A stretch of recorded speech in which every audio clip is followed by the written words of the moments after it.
হৃদয় হাসপাতাল কালীগঞ্জ অত্যাধুনিক চিকিৎসা সেবায় আপনার পাশে। আসসালামু আলাইকুম, welcome back to our channel.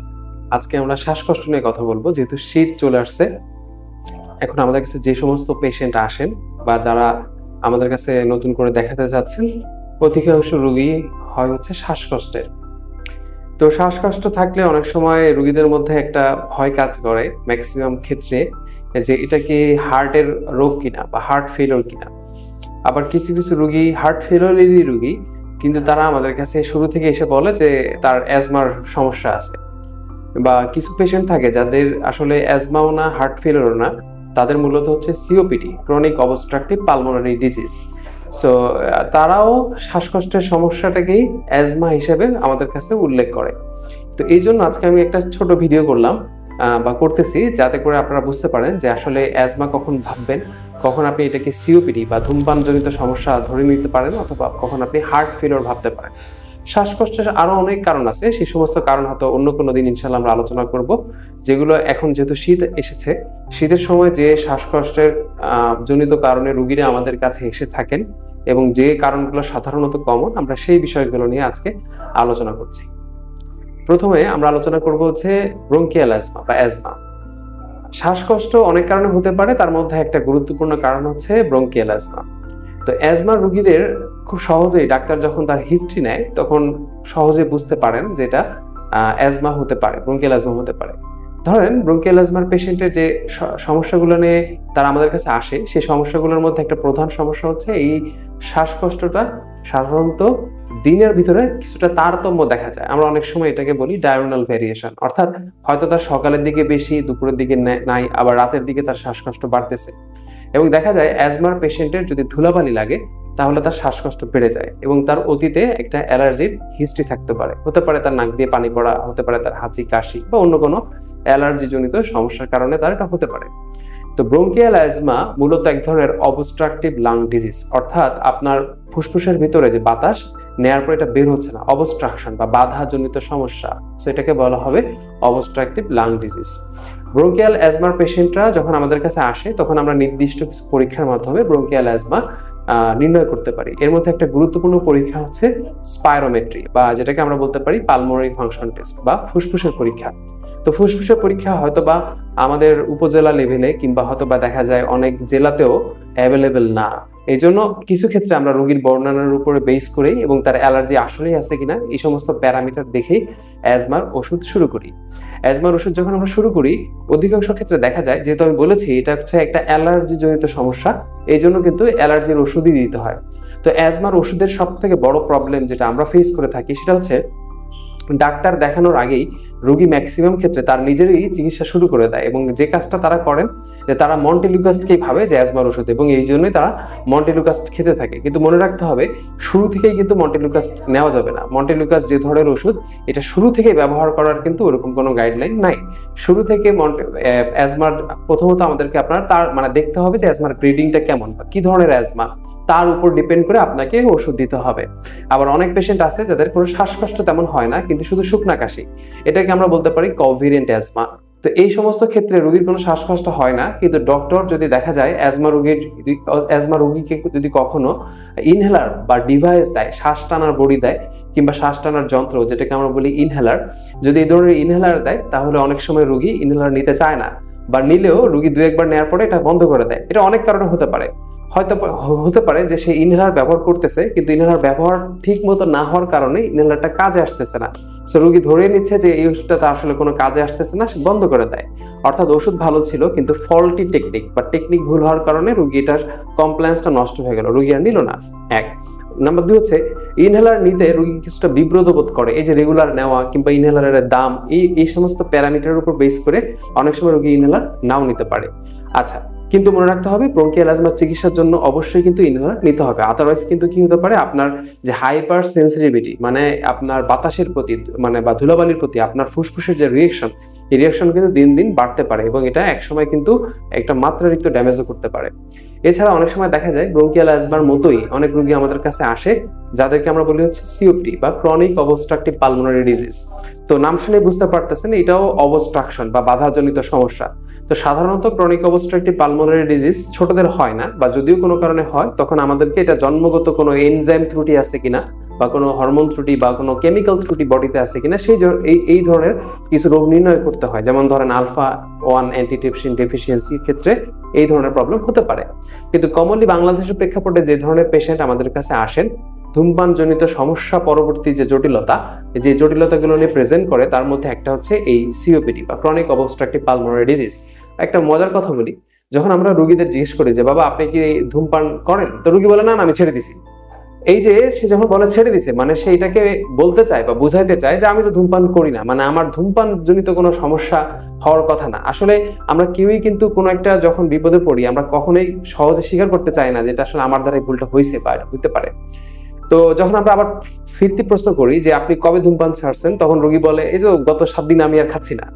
তা আসলে 7 দিন না খেয়ে থাকলেই যে সিওপিডি হবে না ব্যাপারটা এমন না। তখন আমরা আরো হিস্ট্রি নেই, আপনি কতদিন খেয়েছেন, রোগী বলে আমি তো প্রায় 15 বছর বয়স থেকেই খাচ্ছি। রোগীর বয়স ধরেন এখন প্রায় 50-এর মতো বা 40-এর মতো বা 45-এর মতো, মানে বিগত সে 15-20 বছর ধূমপান করে আসতেছে, গত 7 দিন সে যেহেতু খাচ্ছে না এই জন্য তার ধারণা যে আমি তো আর ধূমপান করি না। কিন্তু এখন ধূমপান ছাড়লেও তার সিওপিডি হতে পারে, ক্রনিক অবস্ট্রাকটিভ পালমোনারি ডিজিজ হতে পারে। এই ক্ষেত্রেও রোগীর শ্বাসজনিত সমস্যা হয়, শ্বাসকষ্ট হয়, কিন্তু এই ক্ষেত্রে অধিকাংশ ক্ষেত্রে রোগীর কাফ বা কাশি থাকে এবং কাশিতে রোগীরা আমাদের গ্রাম্য ভাষায় যেটা বলে যে কাশিতে নালা নালা ওঠে। এর মানে হচ্ছে সহজ কথা আমরা মেডিকেল ডক্টর যারা আমরা বলি হচ্ছে স্পুটাম প্রোডাকশন বা এক্সপেক্টোরেশন। সো তার কি হতে পারে, মিউকাস ফর্ম করতে পারে বা লালা আসতে পারে বা কফ আসতে পারে সহজ ভাষায়। সো এই ধরনের রোগীরাও রোগ নির্ণয় করার ক্ষেত্রে আমাদের যে জায়গাটায় সমস্যা হয় অনেক সময় আমরা ভাবি এটা ব্রঙ্কিয়াল অ্যাজমা না, তো হ্যাঁ ব্রঙ্কিয়াল অ্যাজমার সাথে আমরা এর একটা পার্থক্য করার চেষ্টা করি, সেটাও আমরা স্পাইরোমেট্রি বা লাং ফাংশন টেস্টের মাধ্যমে করতে পারবো। করতে পারার পরে এই সিওপিডি পেশেন্টকে আমরা গ্রেডিং করি যে আসলে সে কোন গ্রেডে যায়, এই গ্রেড 1 নাকি গ্রেড 2 নাকি গ্রেড 3 নাকি গ্রেড 4। এই গ্রেডিং করার জন্য কিন্তু তার ফুসফুসের পরীক্ষা দরকার এবং সেই অনুযায়ী তাকে চিকিৎসা দিতে হয়। বলে রাখা ভালো, একটা রোগীর যদি প্রতি বছর 2-3 বার যদি তার শ্বাসকষ্ট বেড়ে যায় এই সিওপিডি জনিত কারণে এবং যদি তার হসপিটালে ভর্তি হওয়ার প্রয়োজন হয়, তাহলে এই ধরনের রোগীকে আমরা ক্রিটিক্যাল রোগী হিসেবে ধরি এবং তাদের যে ইনহেলারটা আমরা দেই সেই ইনহেলারটা মূলত একটু উচ্চ মানের ইনহেলার বা কম্বিনেশন ইনহেলার, যেখানে আপনার রোগীর যাতে তার ফুসফুসের যে নালীগুলো আছে নালীগুলো যাতে মোটা হয়ে যেতে পারে বা বড় হতে পারে, সো দ্যাট তার ভিতরে যাতে বাতাস যেতে পারে বের হতে পারে এই ব্যবস্থা রাখা হয় এবং তার সাথে যাতে তার যে প্রদাহ হচ্ছে, যা ঘা হচ্ছে ফুসফুসের নালীতে, এটা যাতে না হয় এই জন্য কিছু ওষুধ দেওয়া লাগে। এটাকে আমরা বলি ট্রিপল থেরাপি বা কম্বিনেশন থেরাপি। যদি খুব প্রয়োজন না পড়ে তাহলে তাদের ইনহেলার কিন্তু আবার আলাদা। সো ম্যাক্সিমাম ক্ষেত্রে রোগী যেটা হয় সে বাজারে যায়, সে দেখে তার কোনো কলিগ বা তার কোনো ফ্রেন্ড একটা ইনহেলার ব্যবহার করতেছে, তার যেহেতু সমস্যা ডাক্তারের কাছে গেলেই তো টাকা পয়সা লাগে, ডাক্তারের কাছে গেলেই তো টেস্ট লাগে, এই ধরনের ধারণা থেকে সে তার বন্ধুর ইনহেলার বা ওই জাতীয় নামের একটা ইনহেলার নেওয়ার চেষ্টা করে, অথবা দোকানদারকে জিজ্ঞেস করে যে আমার শ্বাসকষ্ট হচ্ছে আমি কি করতে পারি। সো সহজে দোকানদার তাকে একটা ইনহেলার ধরাই দিতে পারে। হ্যাঁ, হয়তোবা দোকানদার বুঝে দিক না বুঝে দিক এমন একটা ইনহেলার দিতে পারে যেটা হয়তোবা সিওপিডি বা ক্রনিক অবস্ট্রাকটিভ পালমোনারি ডিজিজের না, সেটা ব্রঙ্কিয়াল অ্যাজমার ইনহেলার। সো এই ধরনের ভুলগুলো কিন্তু খুব কমনলি আমরা দেখি। যেমন আজকের চেম্বারেও আমরা একটা পেয়েছি, রোগীর ছিল সিওপিডি কিন্তু তিনি ইনহেলার যেটা নিচ্ছেন সেটা একদম বাচ্চাদের অ্যাজমার ইনহেলার, মানে সেটা আসলে কোনো ভূমিকা রাখার মতো না। তো এই ধরনের ভুলগুলো প্রায় করে এবং ওই রোগী আমাদের কাছে আসছেন।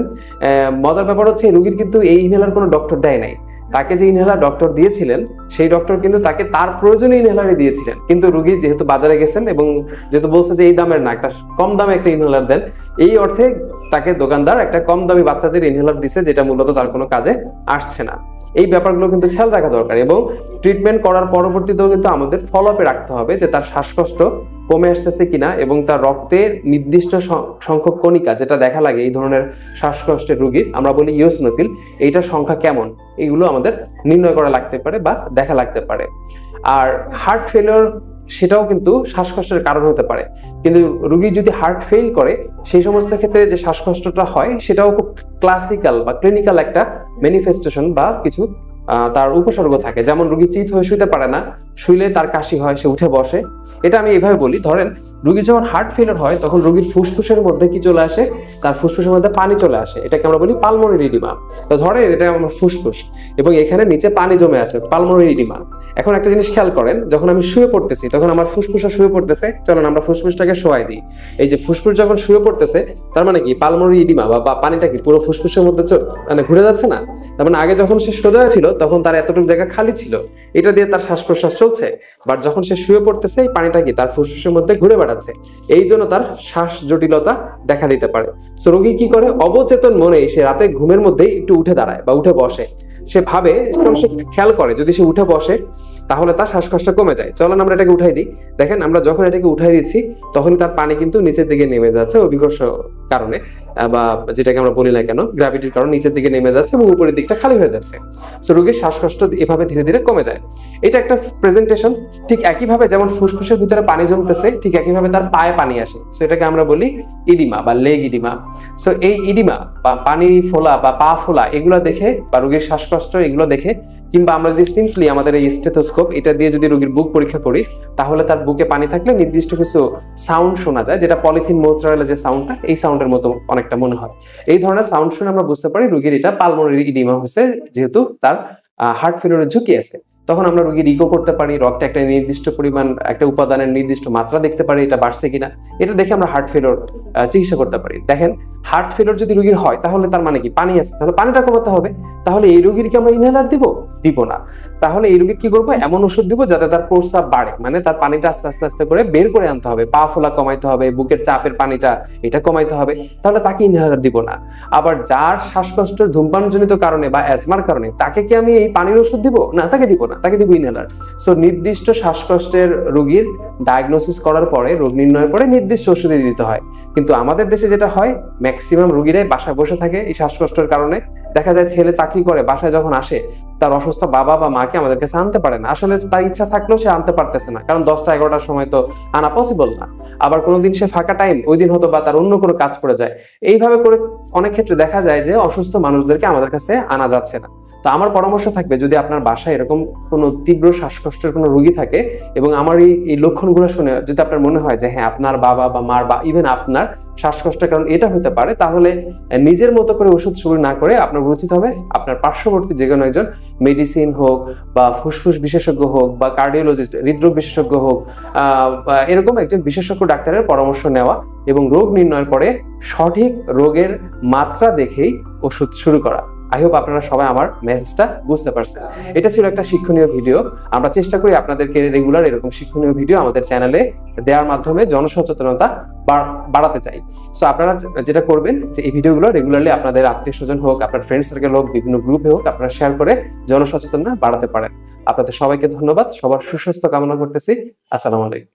Dr. Habib, Medicine and Cardiology Specialist. Expert health guidance, trusted medical insight.